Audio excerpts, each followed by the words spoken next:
ഈ ഒരു കാര്യത്തിന് വേണ്ടി നിന്നെ കൂട്ടി വിളിച്ച എന്നെ വേണം തല്ലാൻ. അതിനെന്ത് പറ്റി? ഞാൻ വിളിച്ചോണ്ട് വേണ്ട നിന്നെ അവരകത്ത് കയറ്റിയിരിക്കും. ഈ അകത്ത് വിളിച്ച് കയറ്റി എന്നിട്ട് എന്തോന്നിനാ അയാളെ മെമ്പർമാരെ കാണാനോ? അതിപ്പോ നിന്റെ മനസ്സിരിപ്പോ എങ്ങനെ ഞാൻ അറിയുന്നത്? നമ്മൾ എന്തിനാ അവിടെ പോയത്? സീതയെ കാണാൻ, പരിചയപ്പെടാൻ, പിന്നെ എന്തെങ്കിലുമൊക്കെ സംസാരിക്കാൻ. അതിന് അവൾ അകത്ത് കയറുന്നത് ഞാൻ എന്തോ ചെയ്യാനാ? എടാ അതിനല്ലടാ നമുക്ക് ദൈവം നല്ലൊരു വഴി കാണിച്ചു തന്നത്. എന്ത് വഴി? അവരെ നമ്മളെ കാപ്പിടിക്കാൻ വിളിച്ചല്ലേ? ആരുടെ അവൻ? ആദ്യമായിട്ടൊരു വീട്ടിൽ കയറി ചെല്ലുമ്പോ അവര് നമ്മളെ കാപ്പ് കുടിക്കാൻ വിളിച്ചെന്ന് കരുതി. നമുക്കൊരു സ്റ്റാറ്റസ് ഒക്കെ വേണ്ട. തേങ്ങാ കൊല 5-6 ദിവസത്തെ ലീവ് എടുത്ത് ഡെപ്യൂട്ടേഷൻ ആണെന്ന് നുണയും പറഞ്ഞ് ഞാനിവിടെ കൂടിയിരിക്കാൻ സ്റ്റാറ്റസ് നോക്കാല്ലേ? എടാ അവർ കാപ്പിടിക്കാൻ വിളിച്ചപ്പോ നീ വേണ്ടാന്ന് പറഞ്ഞല്ലേ? അങ്ങനെ പറയാതിരിക്കാൻ വേണ്ടി നിന്നെ എത്ര വേണം നുള്ളി തോണ്ടി?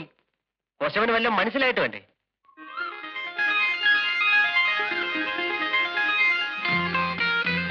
എടാ കാപ്പ് കുടിക്കാതിരിക്കുമ്പോ നമുക്ക് കൂടുതൽ എന്തെങ്കിലുമൊക്കെ സംസാരിക്കാം.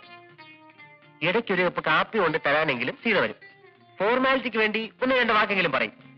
അറ്റ്ലീസ്റ്റ് ഒരു ബേസെങ്കിലും ഇട്ട് വയ്ക്കായിരുന്നു. ചൊക്കൻ മുഴുവൻ ചാൻസ് നഷ്ടപ്പെടുത്തിയല്ലോ. സമാധാനമല്ലോ. ഞാൻ ആദ്യമേ പറഞ്ഞല്ലേ അളിയ, ഈ വക കാര്യത്തിൽ എനിക്ക് യാതൊരുവിധ എക്സ്പീരിയൻസ് ഇല്ലെന്ന്. ആദ്യമൊക്കെ ആവുമ്പോ അല്ലറ ചില്ലറ മിസ്റ്റേക്സ് ഒക്കെ വരും. നീ അങ്ങ് ക്ഷമിക്കും. ശരി, ആദ്യം ക്ഷമിച്ചിരിക്കുന്നു. ഇനി കാപ്പിടിക്കാൻ പറ്റില്ല. ഞാൻ ഏറ്റല്ലോ.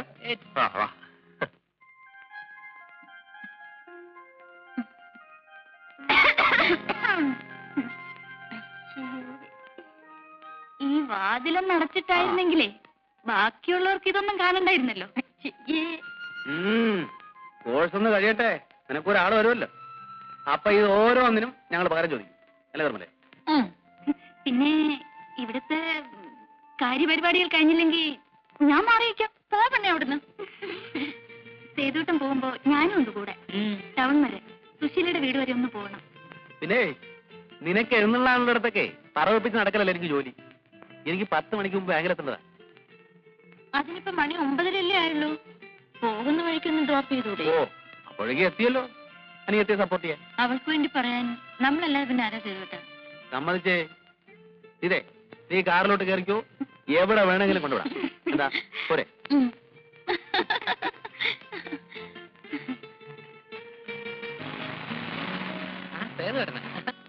എങ്ങോട്ടാ? ചുമ്മാ വെറുതെ ടൗണിലേക്കാണ് കയറും. ഞാൻ ഡ്രോപ്പ് ചെയ്യാം. അയ്യോ വേണ്ട, കേറടാ.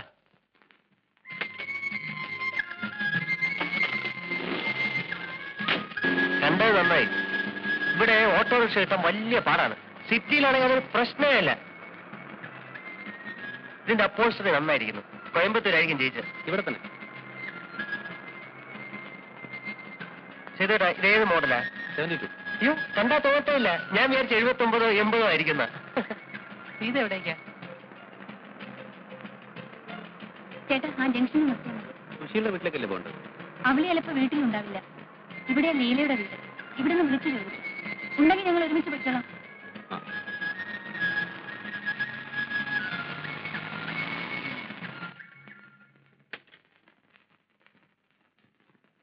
വരട്ടെ.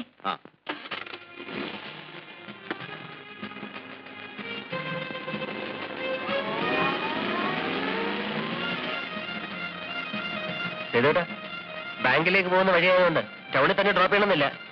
ഇവിടെ എവിടെയെങ്കിലും ഇറക്കിയാലും മതി. ഞങ്ങൾ പൊയ്ക്കോളാം. ഏയ് സാരമില്ല, ഞാൻ ഏതായാലും ഒഴിക്കാൻ പോകുന്നു. ഞാൻ ഡ്രോപ്പ്. ചെയ്തേട്ടാ, ഇവിടെ വിട്ടാ മതി. ഓക്കെ ചേട്ടാ, താങ്ക്സ്. ഓക്കെ.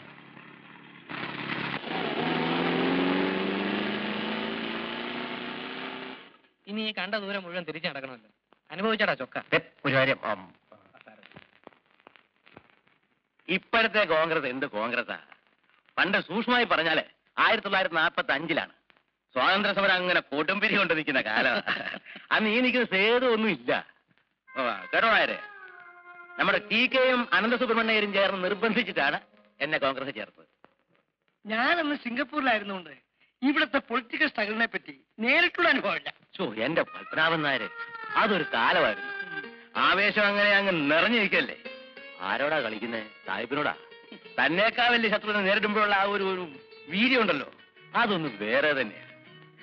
ഞാനും കൂടെ കോൺഗ്രസ് ആയപ്പോ ആളുകളൊക്കെ ഇളകി. എന്റെ പൊന്നു ചേച്ചി, എന്തെങ്കിലും കാരണം പറഞ്ഞ് ചേട്ടൻ ഇങ്ങോട്ട് വിളിക്കും. അല്ലെങ്കിൽ അവര് രണ്ടുപേരും കൂടെ ചേർന്ന് ചേട്ടനെ ഇന്ന് കഷ്ണമാക്കും. നിൽക്കുന്ന നിൽപ്പ് വേണ്ട, പാവം തോന്നും ചേച്ചി. നീ എന്തെങ്കിലും കാരണം പറഞ്ഞ് ചേട്ടനെ വിളിക്കും. ചെല്ല. ഇന്നത്തെ പോലെ ധാരാളം രാഷ്ട്രീയ പാർട്ടികളൊന്നും വന്നില്ലല്ലോ. കോൺഗ്രസ് മാത്രമല്ലേ ഉണ്ടായിട്ടുള്ളൂ. ചെയ്തേട്ടാ, ദേ ചേച്ചി വിളിക്കുന്നു. ആ നീ ചെല്ലേ, ഞങ്ങൾ കുറച്ചേരം കൂടെ ഇങ്ങനെ മിണ്ടിയും പറഞ്ഞൊക്കെ ഇരിക്കും. ആ അപ്പൊ ഞാൻ പറഞ്ഞു വന്ന എന്താന്ന് വെച്ചാല്, പിന്നെ അവിടുത്തെ വധത്തിൽ നിന്ന് രക്ഷിച്ചതിന് എനിക്ക് സ്പെഷ്യലായിട്ട് എന്തെങ്കിലും വാങ്ങിച്ചു തരണം കേട്ടോ. സ്വതേ മിണ്ടാട്ടം ഇല്ലാത്ത ആളാണ് നമ്മുടെ അച്ഛൻ. സേതുവേട്ടന്റെ അച്ഛൻ വന്നപ്പോഴല്ലേ ഒന്ന് മിണ്ടി കേട്ടത്. ആ നല്ല മിണ്ടലാണ്. ആരെ വെട്ടുമെന്നാ സംശയം. വാളും തമ്മിലല്ലേ ഉരസല്. പറ്റിയ പാർട്ടിയാ രണ്ടും.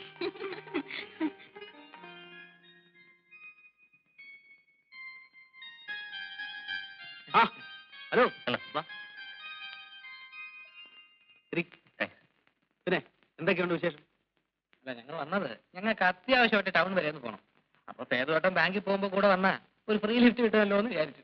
അതിനൊന്ന് ഞായറാഴ്ചയല്ലേ? അയ്യോ, അതോർത്തില്ല. പറഞ്ഞ പോലെ ഇന്ന് ഞായറാഴ്ചയാണല്ലോ.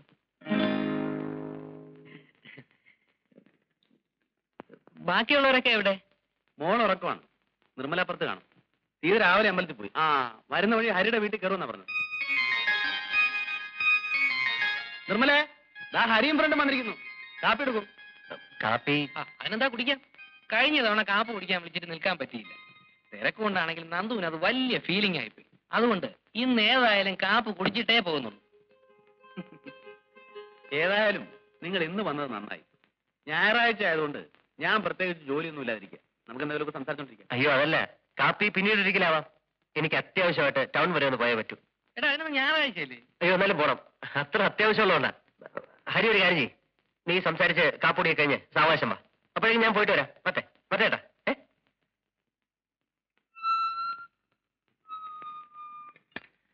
എക്സ്ക്യൂസ് മീ, ഹരി ഇവിടെ ഉണ്ടോ? ഹരി നിങ്ങളും കൂടെ അല്ലേ വീട്ടിലേക്ക് പോയത്? അതെ, വാസ്തവം. ഞാൻ പിന്നെ എന്തെങ്കിലും ഒന്ന് ചോദിക്കണ്ടെന്ന് കരുതി അങ്ങ് ചോദിച്ചെന്നേ ഉള്ളൂ.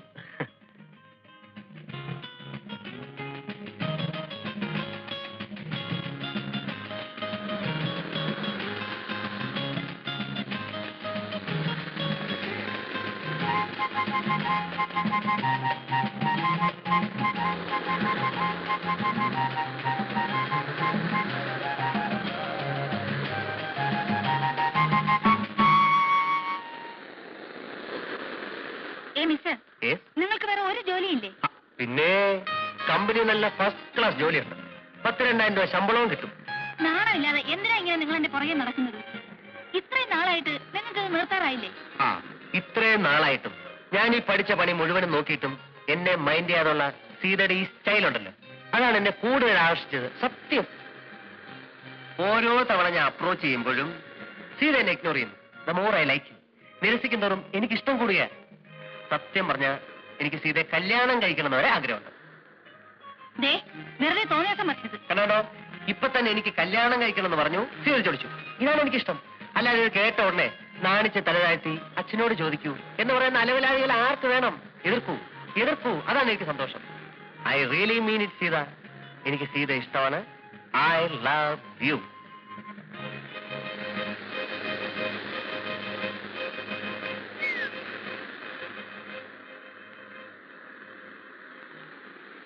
ഈ നന്ദു ഉണ്ടല്ലോ, അവനൊരു പെക്യൂലിയർ ടൈപ്പാണ്.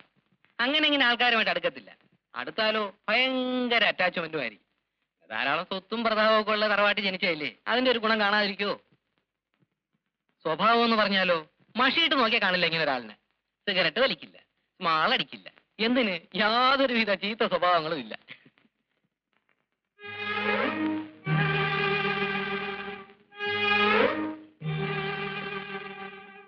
നന്ദുവിനെ കുറിച്ച് പറഞ്ഞിരുന്നോണ്ട് സമയം പോയത് അറിഞ്ഞില്ല. അപ്പൊ ഞാൻ വരട്ടെ. ആയിക്കോട്ടെ. ഹരി, ഈ പുതിയ പണി എപ്പോഴാ തുടങ്ങിയത്? ഏത്? അല്ല, കൂട്ടുകാരന് വേണ്ടി ഇപ്പൊ നടത്തുന്ന ഈ പണിയുണ്ടല്ലോ, അത് എപ്പോഴാ തുടങ്ങിയതെന്ന്.